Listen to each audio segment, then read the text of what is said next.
Greetings, traders. This is Steve Greger, otherwise known as the FX Coach, and you can always find information about me at thefxcoach.com. Still struggling a little with my voice, so please bear with me. But today I wanted to do a session on advanced trading with scans and pitchforks. So throw a little disclaimer out there. If you're brand new to pitchforks, go draw 100 pitchforks before you watch this video. If you're not that familiar with the harmonic scanner yet, go take 50, 100 quick fire trades. And obviously with me, those if you don't know where to get courses on that that are free, then give me a yell. Okay. So anyway, advanced trading with scans and pitchforks. So we're talking about harmonic scans, and we're talking about Andrew's pitchforks. And I did say advanced. So today we're going to talk about the scans and forks, especially in relation to the head game and some of the attitude stuff. The first thing I want to talk about here is, before we get to a graphic that's going to be very busy, is on the head game stuff.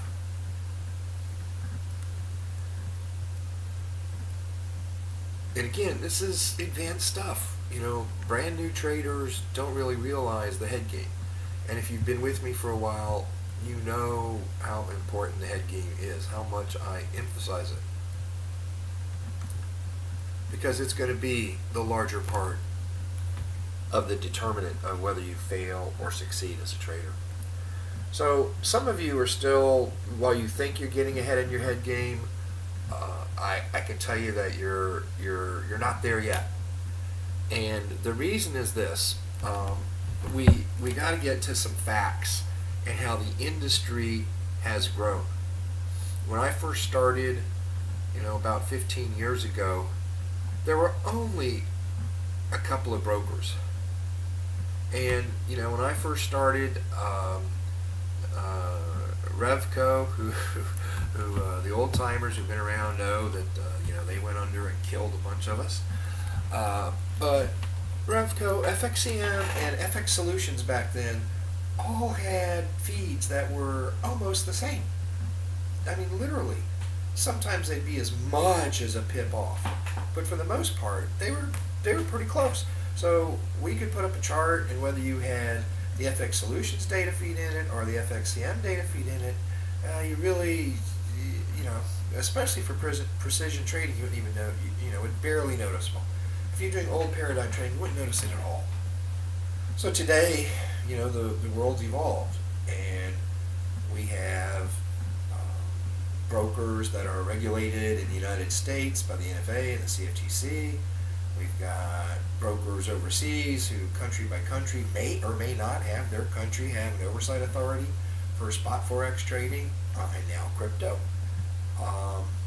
So all of the proliferation of brokers means some are coming in high end and have very quality data feeds. Some are coming in low end and have very low quality data feeds.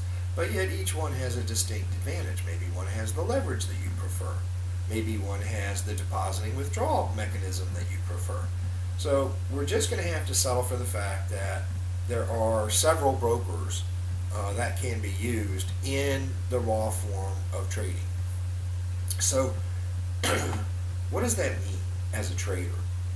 It means that some systems and models are going to be showing different things depending on which broker's data feed that you have.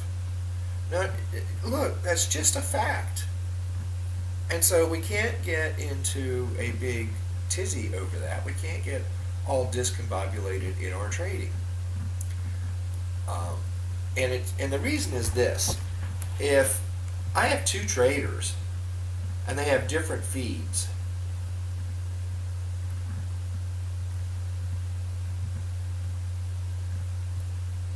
the reality is, I say both, and that means both traders are, no, it doesn't mean that. Just hold on.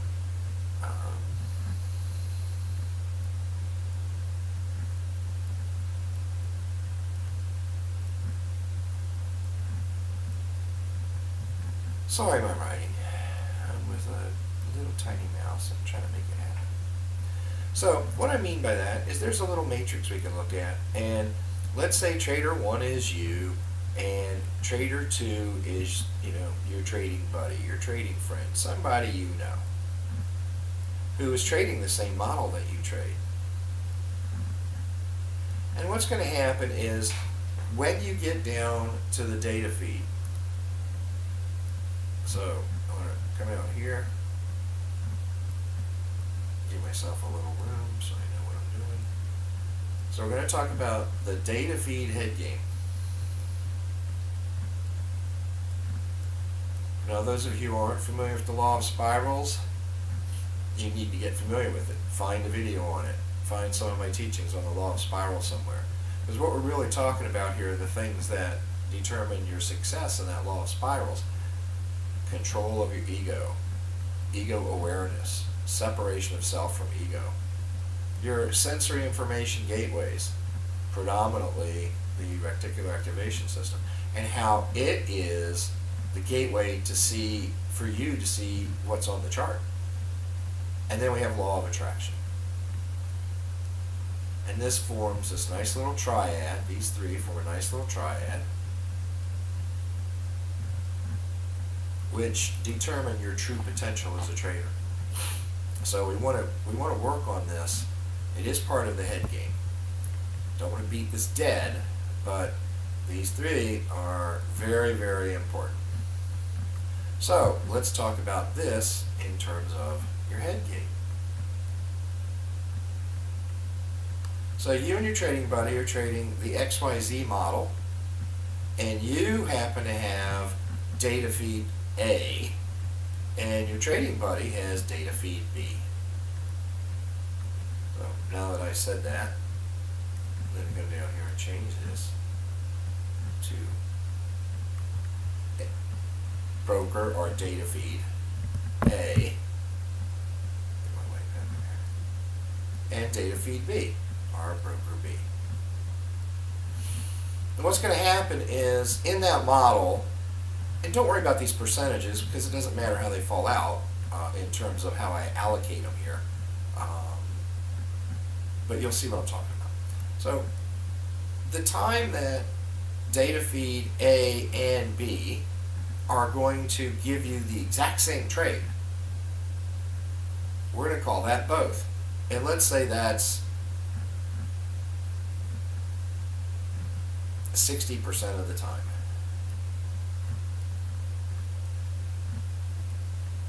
60% of the time, both of you can get into the same trades and apply the same money management.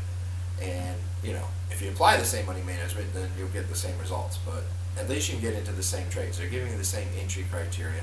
Obviously, money management becomes an individual thing. The times that model may give an entry to trader A might be 40%. And those are times that trader B might not get any. Or we can kind of take that last, again, this is what I'm saying, it doesn't matter. What you need to get is the concept here. Let's say 30% of the time, or better said this way, 70% of the time trader A can get in with his feed.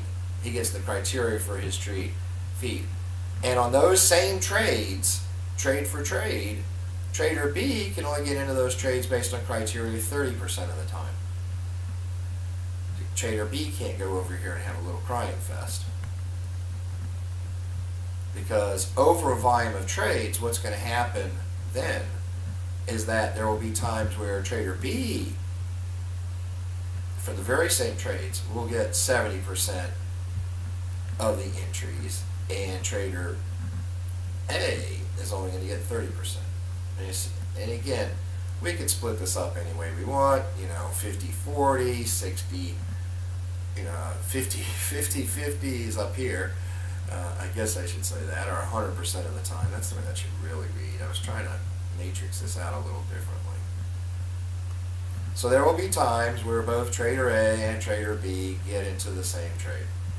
And, you know, that, again, that might be whatever we want to make it.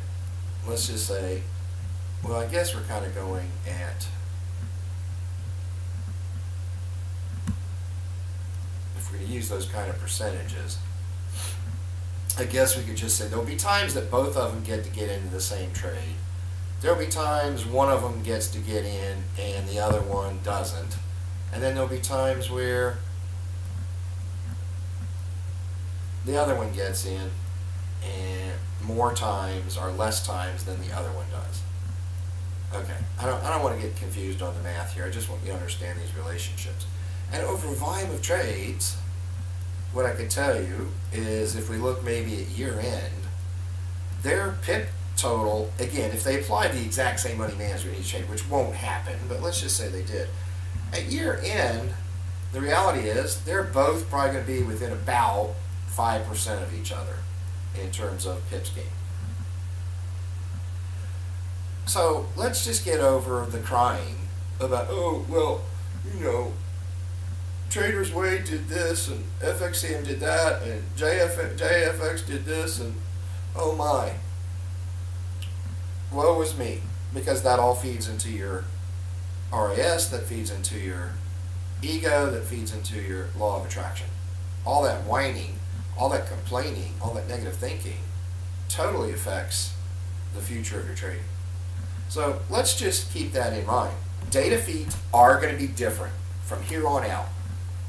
And don't get into the shiny objects, shiny object syndrome, where you miss a trade because your data feed didn't give it to you and your trading buddy got it, and so all of a sudden you're going to switch brokers. If you got your broker for a particular reason, just stay with them. Unless they're a really, really crap broker, then that's a different story. But let's get rid of the shiny object syndrome. Let's get rid of the envy. Let's get rid of the whining and complaining. Here's the deal. Your pips are your pips. Trade what you are given.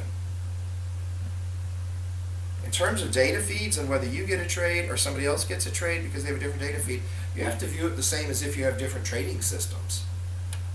You can't whine because, you know, today you didn't get many pips from your system, but your trading buddy got a whole bunch of pips from his, because tomorrow you might get all the pips and he doesn't. So you got to view data feeds the same way. Mature in your head to stop the envy. Mature in your head to stop the shiny object syndrome. Mature in your head to realize you don't want to whine and complain about what's going on. You want to look for good, yes. You want to learn from the bad. You want to learn from the mistakes, yes. But let's not whine anymore about data feeds. If there's a particularly crappy data feed, it should be eliminated in time. Traders will realize that they're gonna wean themselves away from those brokers, and those brokers will go under. They'll close their doors. So in time, you'll learn through trader reviews, through professional reviews, who to go to and avoid. But of those that are viable, you're going to have differences in the data feed. You're going to have different percentages of wins based on, or of criteria at least, based on which broker you have. That being said, let's get to the meat I want to try and get to today. And that is a scan and a pitchfork. Now, you know that if you're associated with me, you know that you should be drawing what we call before scan forks. Before scan forks, we call them BS forks, oddly enough, are just forks that you draw when you're looking at swing high, swing low on a time frame. Every time there's a new swing high or swing low, you draw a new fork. You try your best to make it traditional, and if not, you go with best fit. When there's another swing in the opposite direction, you draw a new fork in that direction. And you just keep marching that forward. You'll soon learn which ones to keep because they have some strength to them. Okay, but if you're drawing those if you're drawing those before scan forks, there's no way scans won't magically appear in your forks. So if you do your chart work, if you do your setups, if you spend your 90% of the time trading doing setups, you will find that the scans will magically appear inside your forks. Now, sometimes all of the components of the scan, sometimes, 2, 3, 4 of the swing, 2 or 3 of the swings will be inside, and that's okay. It'll vary, but it's a great guidance. Now, once the scan is there and painted, you obviously draw your Charlie Delta fork. If you don't know what that is, again, we have training on that. And so the progression for your Pitchfork should be before scan forks as much as you can. Once the scan is there, you can draw a Charlie Delta, which is a traditional Pitchfork, a CDX essentially. If the CDX is just not right based on the scan or how it's painted or how it's skewed, it's okay. Don't try and force it if it's not there. We can't have a Pitchfork pointing, straight up. So take what is given to you. Don't worry about what's not. Don't be the exception hunter. Trade what's given to you. Now, if the Charlie Delta is okay, then you put the Charlie Delta on the chart. If the Charlie Delta is weird, then look for another combination. The second in the progression would be the XA, the X-ray alpha. That by training has to be, normally that's going to be a best fit. And you can swing the Pitchfork, the XA swing, you can swing the median up and down to connect either with the C or the D. Sometimes it'll be both. You'll get perfect hits. Other times, there's going to be a shortage at one end or the other. So you just have to wait for time. You might be able to do a reverse fork and see if there's a channel, right? Or you might do 2 best fits on X-ray alpha. One where you have the parallel, one of the parallels touching the D and the of the scan, and then the other best fit off XA where you have the parallel, one of the parallels touching the C. And let those play out. Don't worry about the instant, oh, where's the trade, where's the trade? Don't force it. Give it some time. These forks should last, and they should last in many ways, not just inside the Pitchfork, but you have fork fibos, you have warning lines, you may have other trend lines from historical data before the scan that connects with points. So just have some patience. The pips will come to these forks. Now, if you try Charlie Delta and it's just not right, you try an X-ray alpha, it's just not right, based on the scan, you might have to do something else. I've seen AD scans, I've seen XC scans, forks, AD forks, XC forks. And again, it just depends on the paint. But your progression should always start Charlie Delta, X-ray alpha, and then go from there. If there's nothing hot, then don't worry about it. Either go on to another fork or let those forks sit there, go into another scan, or let those forks sit there and see if it plays out in time. So if you do the Charlie Delta and you do the X-ray alpha and something's not there, manipulate what you can with that scan. And if you can't, then just don't worry about it. Don't cry, oh, this doesn't work. Give me a friggin' break. Go take 500 scans this year and you'll see how many Charlie Delta forks will give you great pips. Don't worry about the ones that don't. Don't worry about the Charlie Deltas that don't give you great pips, and don't worry about the forks you can't put Charlie Deltas on. Your X-ray alphas will give you great pips. Don't worry if you don't have a good X-ray alpha on your fork. Don't worry if you just can't even put an X-ray alpha on your fork, on your scan. Move on. Take the pips you can get. Quit trying to force stuff. Quit being impatient. Quit having FOMO. Take what you're given. Make that work. Don't worry about what you're not given. Alright, now let's get to a graphic. This is very busy. And so I've numbered it, 1, to help me remember what I wanted to teach, and 2, that's where I want your focus. So when I'm talking about a particular number, that's where I want your focus. Please don't let your eyes meander off, because the training is going to register the way it needs to in your sensory information gateway, your subconscious. And then at some point in the future when you need this, you're not going to have it because you were too cool to listen to what I was saying. You had to look elsewhere on the chart. So it's a busy chart. So please stay with me. And yes, if you haven't guessed, charts like this take a long time to prepare. The first thing I want you to look at and focus on is the inset. That is right off the harmonic web scanner, you can kind of tell. And you'll notice that is an XA fork at the bottom, number 1. This is an XA fork on the inside. So it's got a Trader's Way feed. Number 3, it's got a Trader's Way feed. Now I want you to look at the scan on my TradingView charts to the right, number 2.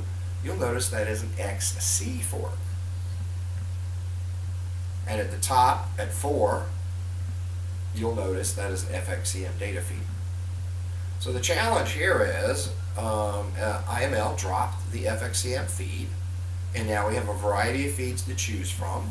I like the Trader's Way feed. Why? Because somebody, has built a Telegram alert mechanism right now using Trader's Way, so I can get notifications on my phone on screen when there is a web scan painted. So I have a little conflict, Trader's Way versus FXCM. So again, this is that point of opportunity. If you're brand new, you're going to be sitting here thinking a feed's a feed. They're not. They're different.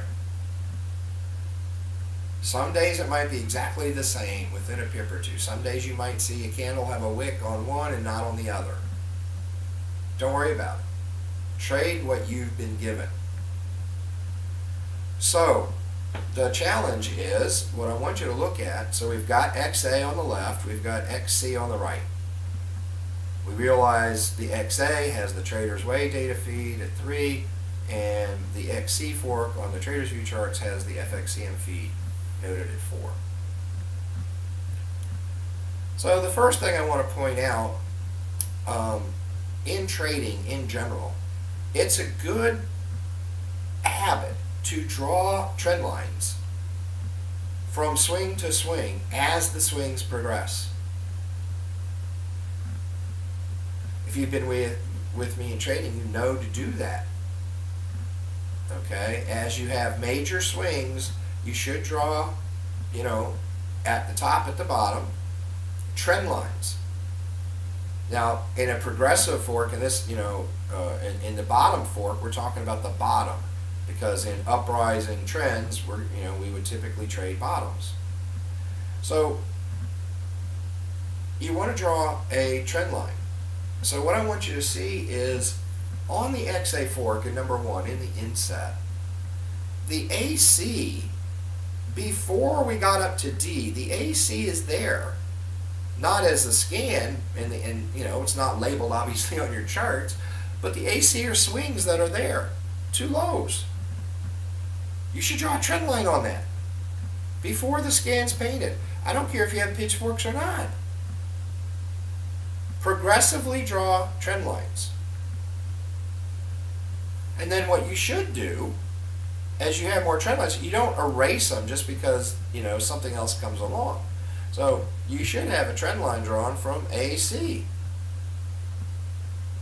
You should have a trend line drawn from C to that low there.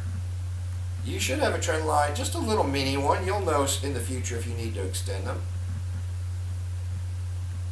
to that one there. Now, of course, once you start coming down, not so much to worry about those, the ones that were in the middle, okay, above the XC or AC. But you should draw trend lines. In other words, before this scan is painted on the web scanner, before this scan is painted, you should have the trade at 7. Because that's the second hit on a bottom trend line. I mean, that's the third hit on a bottom trend line, which means it's tradable. So you may look for whatever you use in old school trading. As soon as you have that hit and it starts peeling off of it, that's tradable. Obviously, we know traders, more successful traders, like to stack probability, so that's a place I would have, depending on what you're trading, maybe RSI, maybe a stochastics. I could look for divergence in the C to move at 7 to see if there's divergence. But the bottom line is, before this scan is there, or if this scan never painted, if it never got all the way up here to the top, and it was taken off the charts at that point, and you never saw it happen, you should still have this trade here. Now, when you put a pitchfork on it, because the scan's there, you'll notice that's a very good trend line, because from the C bottom, we went straight up to the median.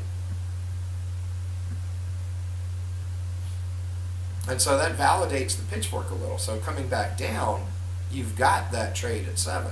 The trouble is, that's before the scan paints. So depending on what you have there, you may or may not have that line there to trade. We can see it in history, but in your real time, you may not see that line there. Nonetheless, draw trend lines from swing to swing in the direction that you're going. And every second low, draw a trend line to it. Draw a trend line. From that low, draw a trend line. And then you'll see when it comes back down, those weren't valid for anything. Now, and you should do that if you're trading, if you're going down, you should do the same thing. You should draw a trend line, you should draw a trend line, and just keep going.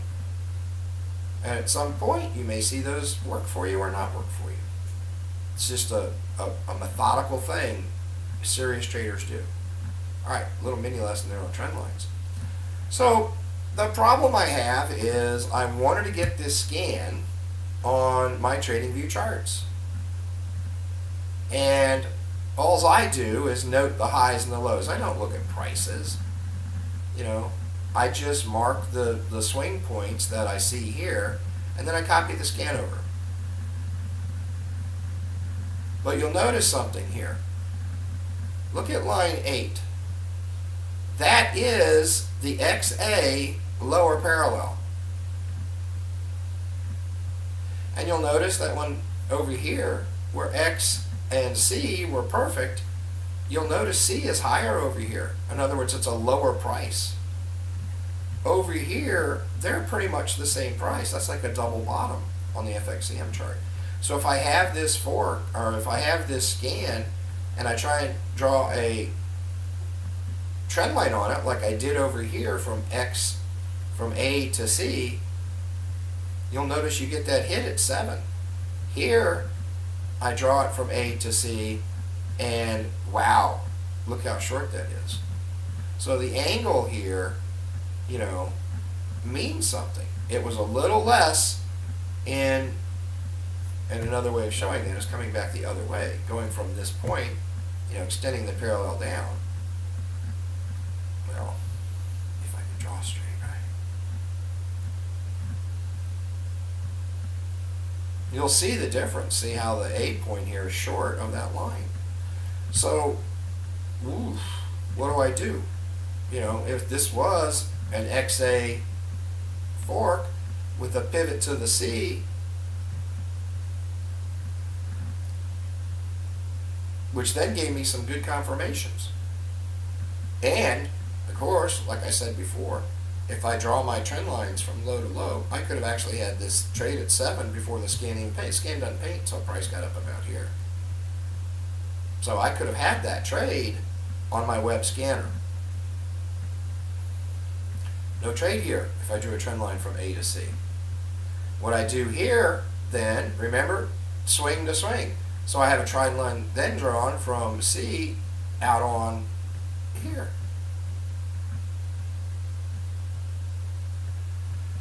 Now, if that's just a trend line, I don't have this trade.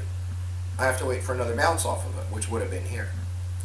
Alright, so the point being, the feeds are different, and you can see that. And the XA fork over here doesn't give me the same great XA fork that I have over here. Or I could have had this trade. Look at those pips. Even if I got out at the median, that's a good run. One candle almost ran up to it by itself. So I could have had that trade over here. So I went through a bunch of combinations here. XA, what else might have I gotten if I had done it as an XA? Right? What if I did it as an XA and then moved it up to the D? Well, then this bottom here at C would have been protruding through my fork.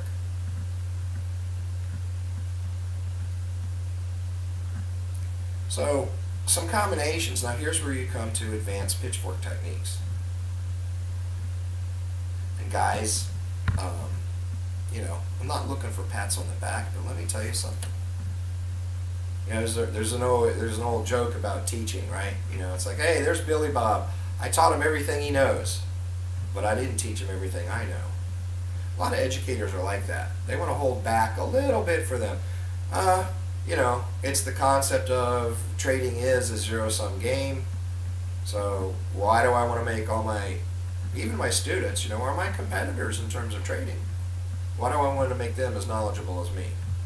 And so a lot of educators, I'm not saying IML, I'm just talking about teachers in general, will hold back a certain percentage and not teach everything they know. So I'm teaching you some of the most advanced stuff that I know. And some of it, in terms of pitchforks, took a decade to learn. So I'm sharing all that I know and that I learned over a decade, and here you're going to be able to have that knowledge in an hour. That's pretty cool. So it's also why I say, you know, in my sessions, my group, if you don't learn to trade the forex successfully here, you're not going to learn anywhere else. Because I'm doing massive experience dumps on you. Alright? So let's look at some things you can do. You all know about reverse pitchforks. We could swing this pitchfork around and take its trend lines in the opposite direction to see if we get anything with hits, okay, that might make this a viable fork. Do you see anything? Look at this spot here. This is a pretty powerful spot right here.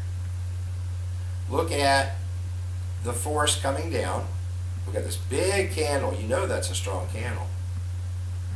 It wicks past that line, comes back up and closes, and then proceeds down.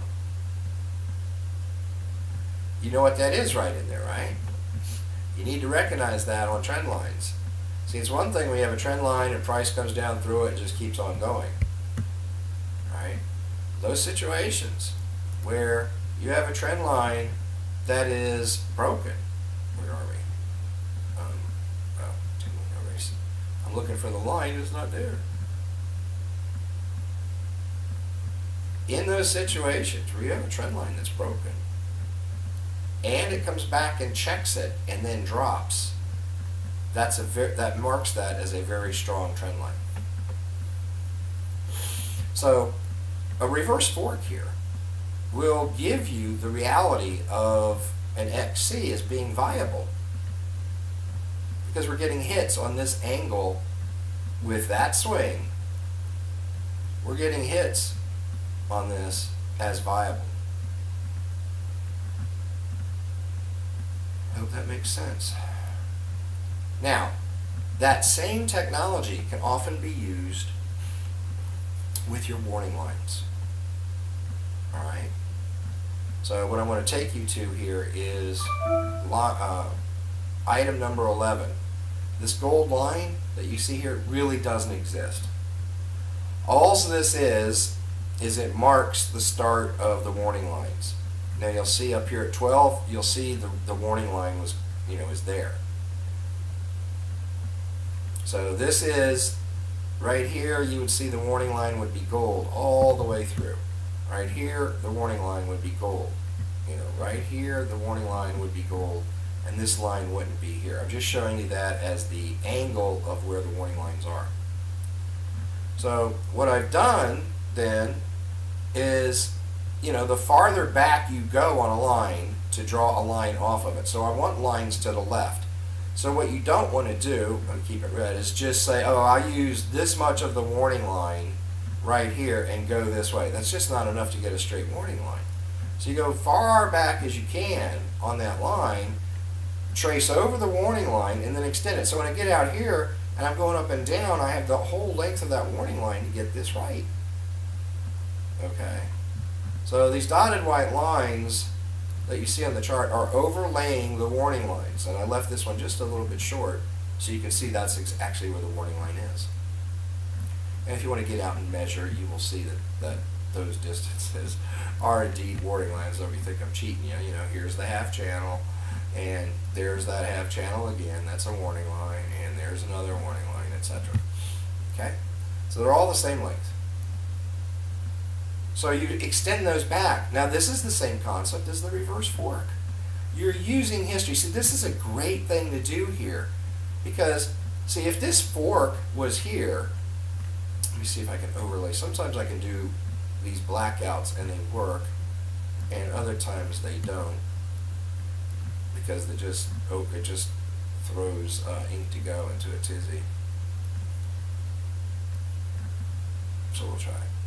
See, a reverse fork works really good sometimes when you had data down here,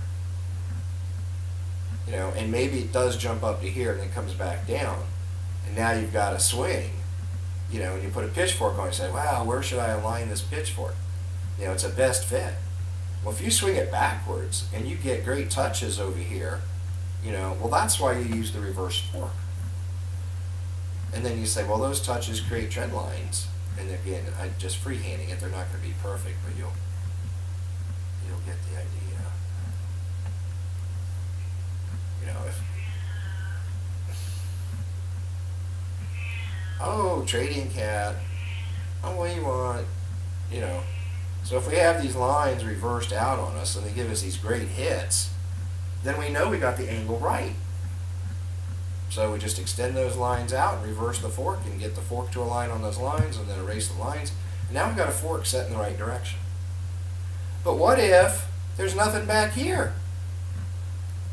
You know, the problem we have here is there was no data. We dropped out of the sky here. All right, there's no data here, even if you go to the left some. So I have nothing to base this reverse fork on, essentially. Now I showed you did get some good hits in here, but let's say those good hits weren't there. I have nothing here. So how do I assist myself here? Well, you still have history. So use that history. This is an advanced technique. So do the same thing you would do with the reverse fork. You know, get a fork that you think is right. Doesn't even have to be right. You can still swing it up and down and try and find this out. But have your warning lines attached. And 1, 2, 3, 4, 5 out.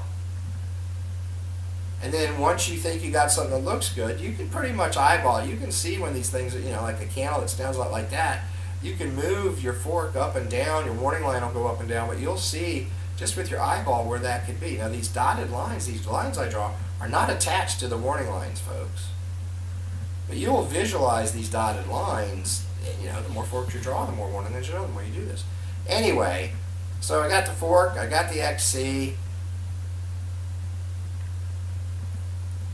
Let's draw our warning lines backwards. And now what you see at the touches that you got, look at the 13, 14 touch, warning line to warning line. Couldn't be better. You know, some previous touches on the warning lines. Look at 14, another great touch. You know, went from down. Now let's look at something here, another great touch here. Now let's look at something that repeats itself. 15, 16, 17, 18, 19, and 20. All of those have that reality of price breaking the support line, coming back up and checking it, and then dropping. 17, it breaks the support line,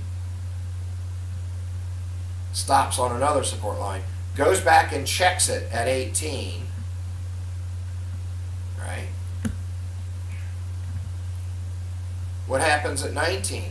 It breaks through the support line, comes back and checks it at 20. That means this line and this line and this line are absolutely super floors, super support levels.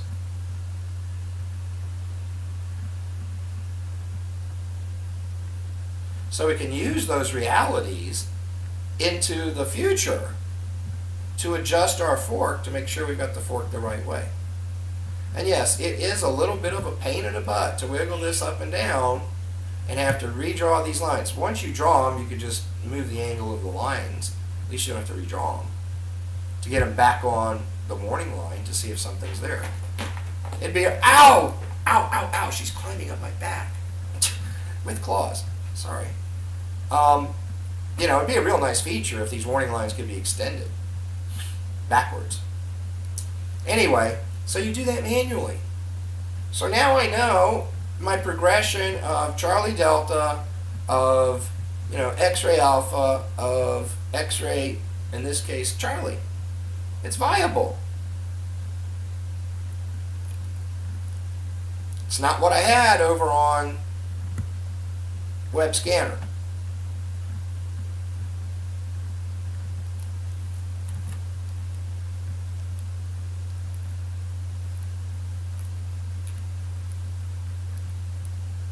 So if I use this criteria to help set this fork, I could even have this fork drawn, and this is one of the main advanced points. I can have this fork drawn as a before scan fork.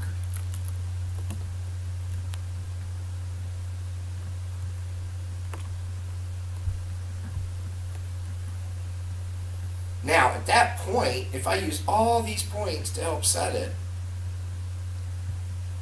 that means the first bounce off that fork, even though it's best fit, the first bounce off that fork is tradable. It's like a traditional fork. These are just equal to the fork having 1, 2, well, all these hits up here, and then 1, 2, 3 major hits where it saw the parallel and went through it and came back and checked it at the time this fork is drawn. All that is already inherent in here. This is just as good, actually it's better than a traditional fork. You have to understand that. Which means the first bounce off of it is tradable. Which means the trade at 8 is tradable. I'm not using 8 to set the fork. The fork's already been set. So I can take that trade before the scan even shows up. I could take that trade. On a bottom line trend line approach, I couldn't. Right? Let's go back over to our web scanner. We could take the trade at 7 because our data feed, the Trader's Way data feed, gave us the low at A, gave us the low at C. Again, they're not labeled that. Those don't exist. I'm just using them as reference points. Those two swing lows, I draw a trend line. Here's my third hit off of it. So that makes that a viable trend. That makes that a viable entry. Over here, I could my X, you know, if I did an XA fork, I would not have this entry. If I had an XA fork where I connect the C, I could not have this entry. Here, if I drew a trend line as it was, well, you know, crazy point. Where do you draw a trend line? If I draw a trend line after the fact, yeah. But here I couldn't take this trade just based on a trend line. Because the second touch is not the trade, it's the third touch. So I get to get this trade too. Even though we have different data feeds, even though the lows are at different points, I'm not missing out on anything. I just took advantage of what's here. And so while this guy over, Callie, she goes and hits my, Callie, keep your hands off me while I'm drawing. She's laying down, she wants me to pet her, so she's pawing at my mouse hand. Chill. For those of you who don't know Trading Cat, her name is Callie, and she especially likes to bother me when I put a headset on, because she knows somebody else is getting attention, and she'd rather have it. When I'm just here trading, she's not around that much. She is some. But when I put a headset on, or if I'm sitting here talking on the phone, she's there. Maybe you can hear her.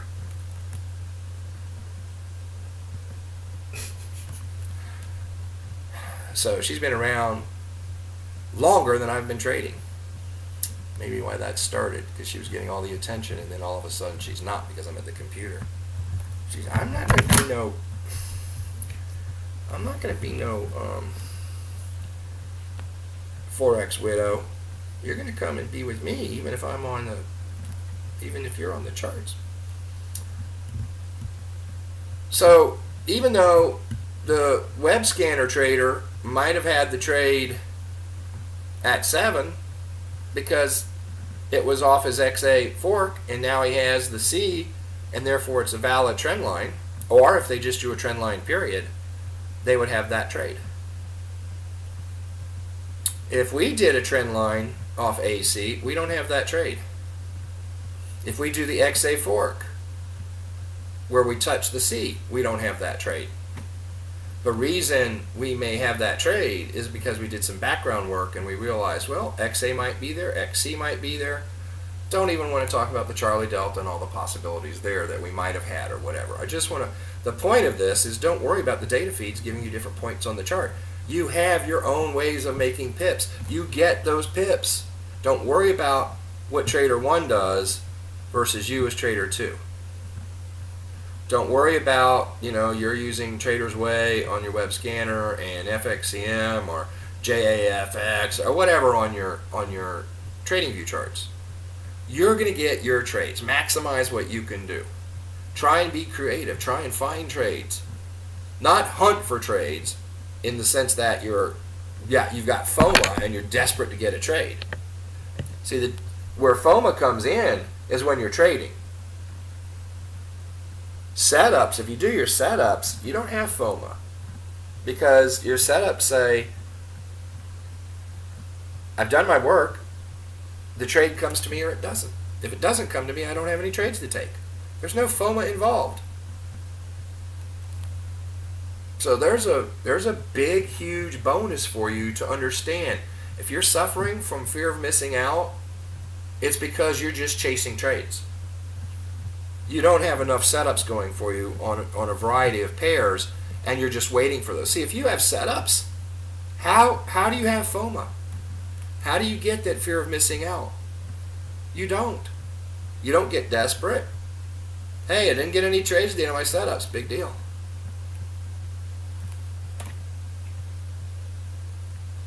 There's no FOMA. So when a lot of you guys are doing stupid trades and you end up realizing it's FOMA, it's just desperation, it's just I want to get a trade in, it's because you're not doing your setup work. Do your setup work. Okay? So lots of advanced stuff here. You'll then notice the difference at 5 and 6 because we have different forks. So here's a chance where by having an XC, you'll have an XA on this chart. I would put an XA on this chart. You don't know where to put it. At XC being set by all the history, see, it's a best fit, but it serves as a traditional because you have this history to help set it. Not only did you have a chance to get that trade, but your scans D is miraculously going to end on your upper parallel. Do you get to the median? Yeah. You might have been a few pips short there and you exited, or you might have stayed in and let it go for it. Look at that perfect hit off the 25 quad. So, and then 10 is a trade you have. Callie, quit pushing my hand. You're messing up my drawing, girl. So you did get that. You did get maybe that, depending on what else you used to qualify it. You surely got that. I don't know on the web scan because right now the data is incomplete, whether that's the weekend or the scans, harmonic scanners having an issue right there. We don't know where it's going to come down. My guess is it's going to probably be a little short, but we'll see. So there you go. 2 data feeds, 2 different scans. Both of them have trades within the scans. Don't worry about differences. draw what you could draw, do as many setups as you can, see if price comes to a setup.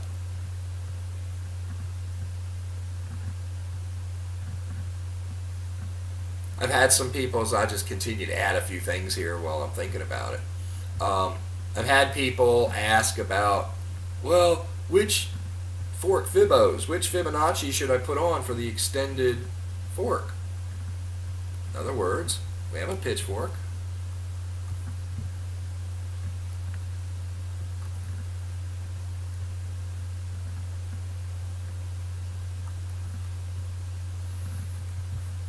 We know we should always have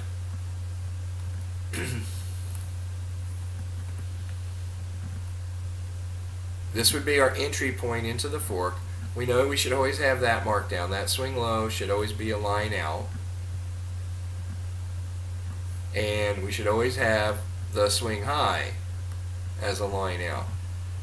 Now, that swing low and swing high in terms of an extended retracement really are just the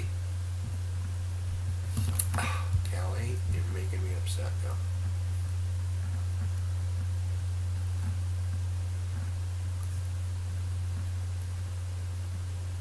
This is really, if I do a Fibo here, this is really the 0 and 100% retracement line. So an extended retracement then would be anything above that.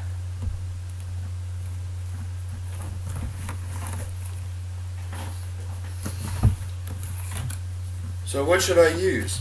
Well, if you don't have some template saved, at least have a Fibo sheet with all your Fibos on it. And so I could look at this just in the raw nature of where we are, and I would want to have, in the short term, a bunch of Fibos really tight in here. What do I mean really tight? Instead of going from 100 to 138.2 is my next Fibo, have everything in, well, that would be almost 200% as I'm drawing it. Excuse me.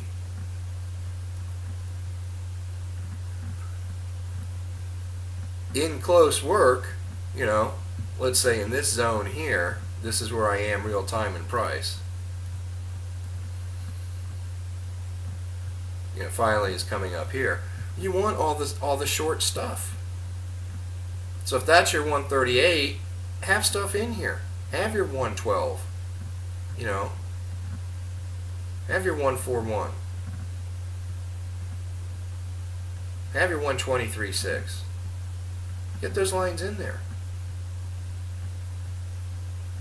Once price leaves the pitchfork, well, now you've got two sets of lines I'd be operating with. I turn on, you don't need to turn them all on. Turn on your 1, your half, and your 1 warning line. So there's the warning line, and I can't do small dotted, but there's your midpoint warning line.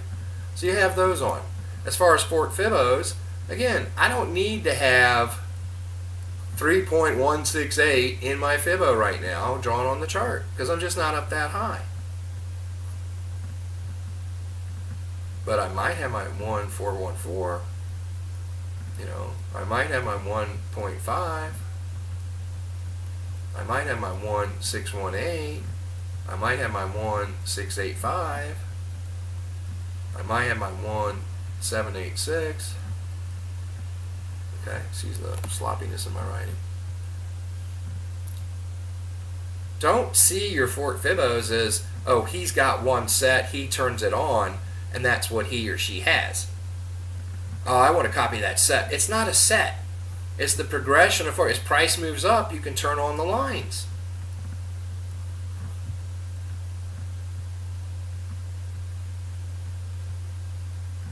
Same thing inside the fork. My Lord, come on guys, let's use our heads, connect the dots.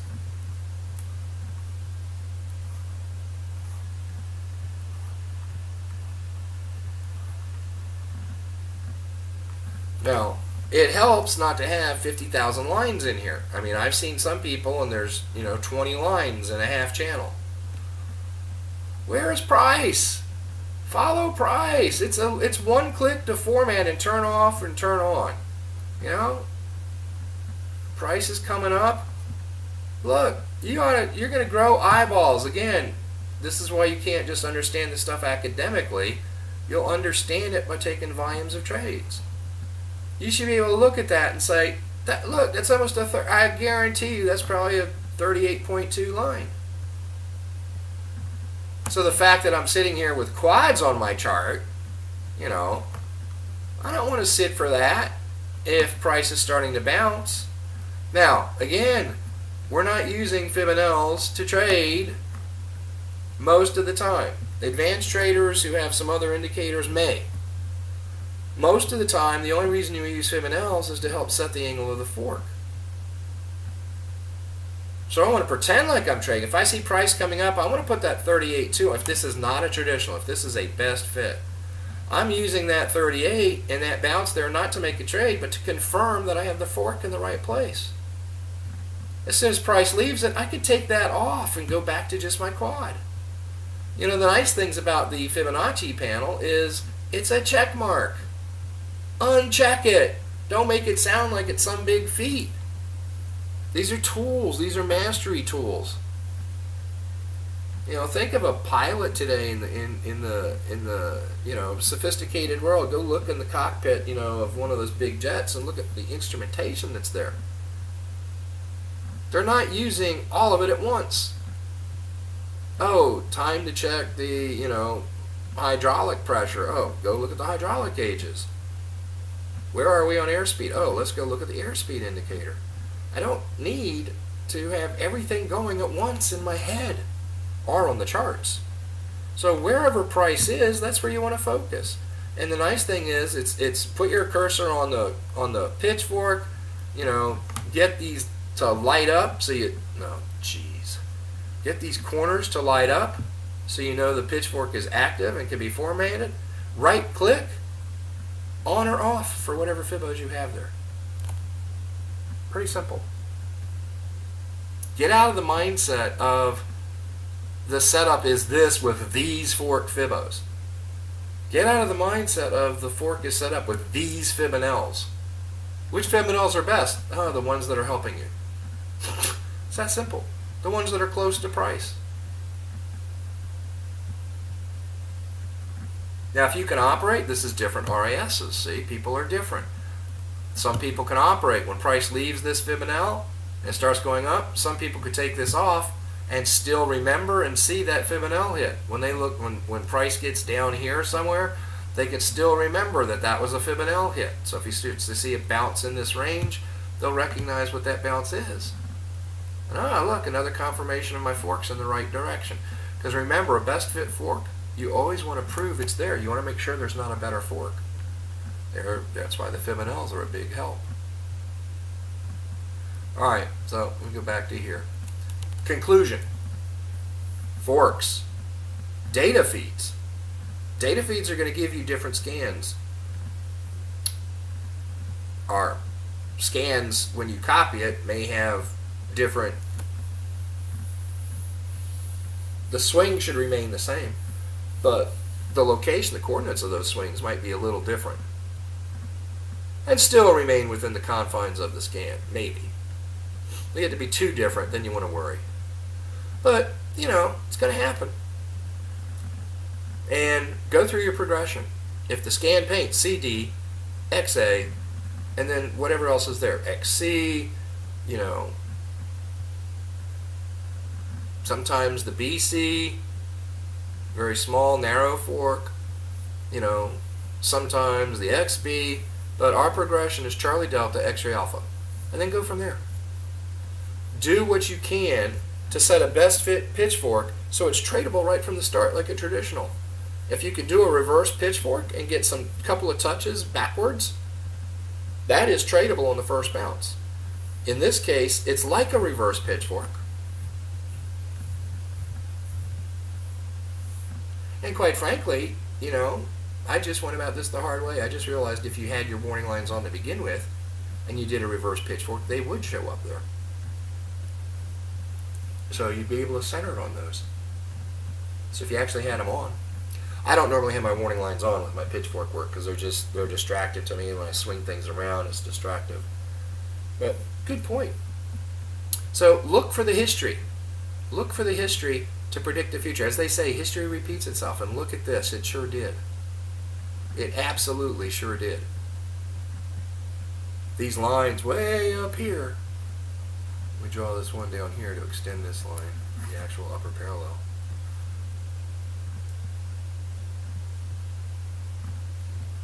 Those lines all through that history coming eastbound, those lines were valid all the way into the scan.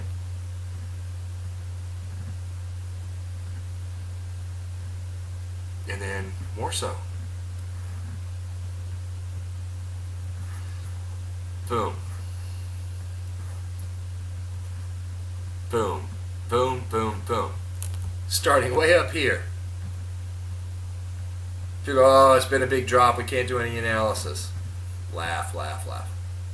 Anyway, got an hour on here, so I hope you got something of value from this. This was a pretty big brain dump. Yeah, the technology, the techniques, the trading mastery here is pretty good. But the real thing to walk away from this is be satisfied with your data feed. Do what you can with your data feed. Don't worry what others are doing. Make pips with your data feed. Be happy with that. Don't complain. I'll check you guys in the future. Have a good day.